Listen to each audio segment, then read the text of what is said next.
YouTubers, welcome back to the shop. Let's see, what are we going to do today? Nothing.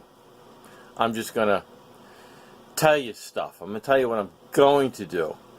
And there's actually a method to that madness. If I tell you I'm going to do something, I feel obligated to get it done. And otherwise it may not happen. So I'm going to tell you what I got planned for this season, if it will. It's been a very busy summer.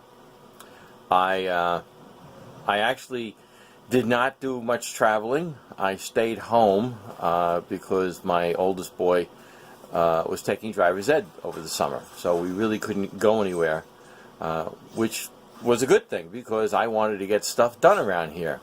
Did I? No. Not even slightly.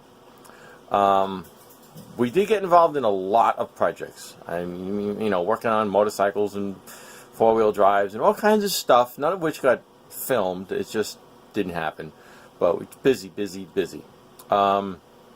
Consequently, a lot of the projects on the channel didn't get worked on, including my Bridgeport, which was really the highlight, which was really the major goal I had, was to work on that.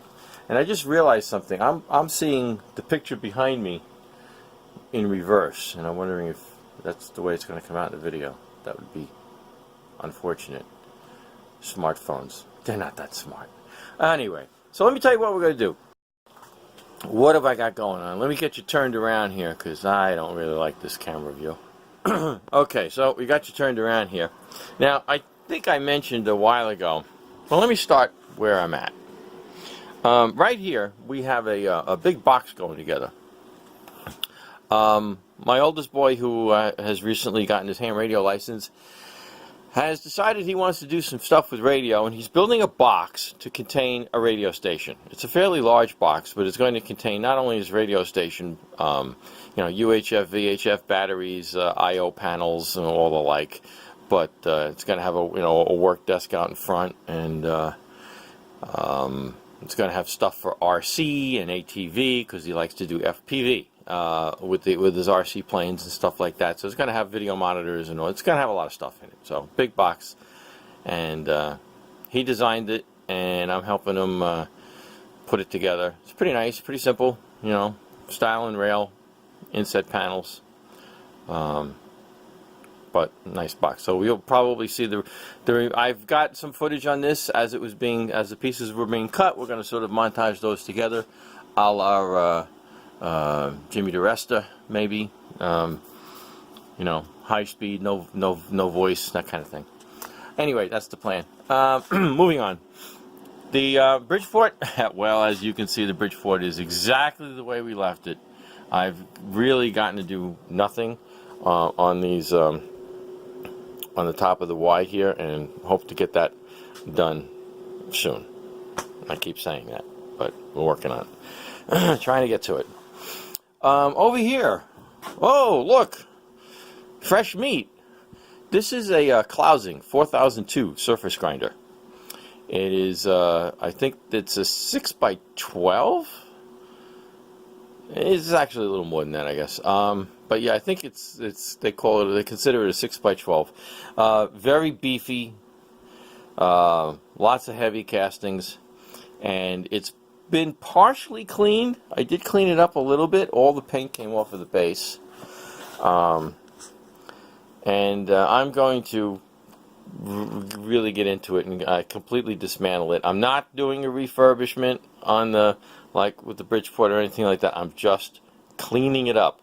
As you can see, the ways are in very good shape. All the scraping is there. Very little wear. It was well oiled. It was taken care. It was used by somebody who knew what the hell they were doing. So it's really does not need anything other than just a good cleaning, reassembly, realignment, lubrication, and maybe, I don't know, maybe a little paint. We'll do a Rust-Oleum rebuild. I don't know, something like that. Anyway, comes with a good chuck. It's got one little divot in the chuck. Otherwise, everything's fine. It's been sitting in my barn for 2 years. It's time it's found a home. So here it is in front of my back doors. And we have to consider what we're going to do about a dust collection or a coolant system for it. It did come with a coolant system, kind of a homebrew behemoth. It needs to be scaled down considerably. It's far larger than it needs to be. Okay, moving on.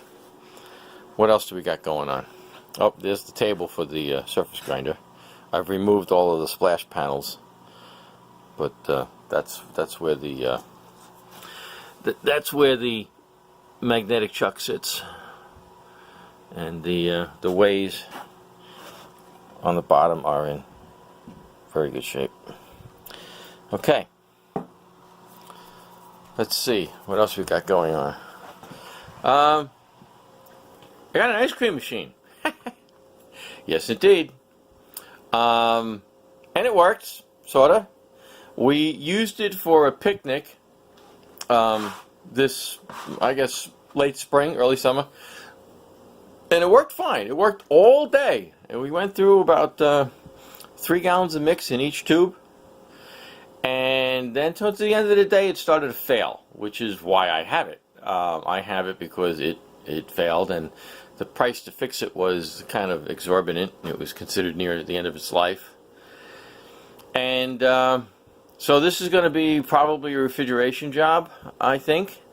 I'm not exactly sure what's wrong with it. What is wrong with it is common to both barrels, which means it's in the refrigeration system. It's either in the problem with the liquid feed, or maybe the back pressure regulating valve gets stuck, or it can't be the expansion valves because they're individual to each barrel. So it's something common that pretty much narrows it down to a lot fewer components, and it's just failing to achieve temperature. It's just not pulling down.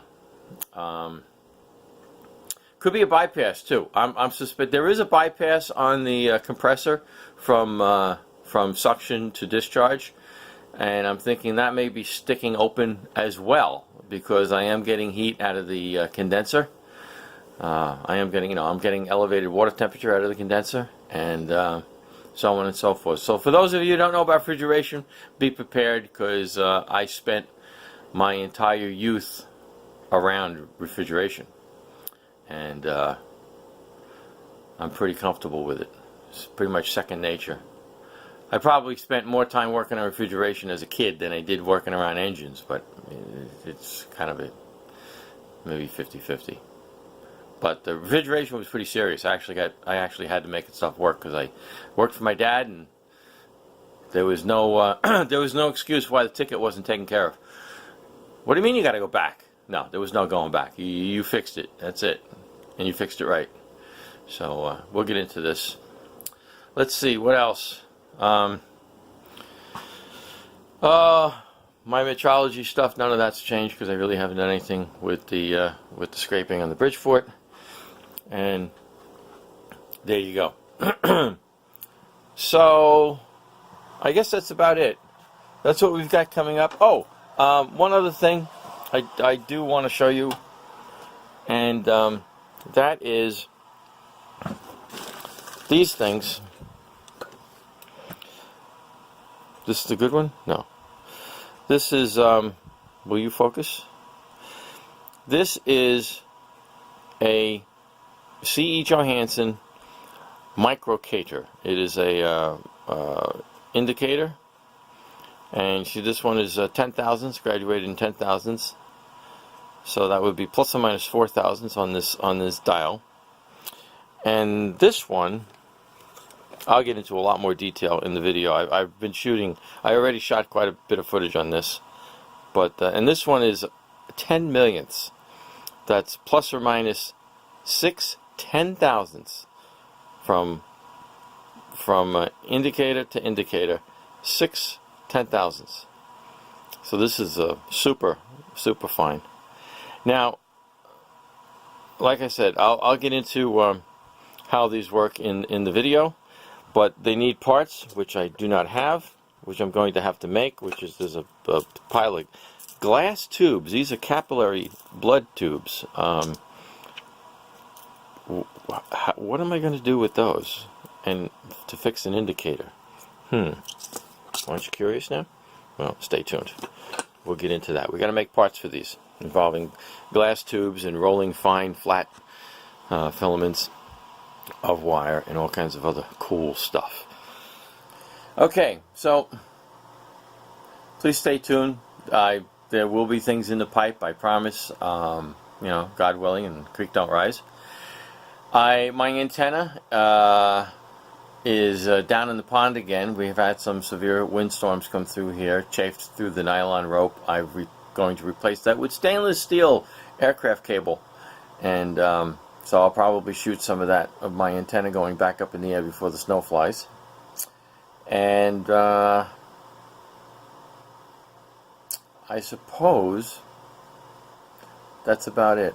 I have been gaining a lot of fans over the summer. I've noticed that every week I've, one or two more have jumped on board. A few watching and making comments, which I really appreciate comments, guys. I can't tell you how much I enjoy reading comments from you guys. And we're working at it. We may change our format a little bit. I've been watching a lot of other YouTubers and seeing what meets the eye pleasantly in terms of intros and outtakes and cuts and all that kind of stuff. I'm certainly no video director, but I'll try to provide useful content if I can. And I guess that's about it. So thank you very much, all of those who've subscribed. Thank you to my viewers. It's all about sharing, and see you soon.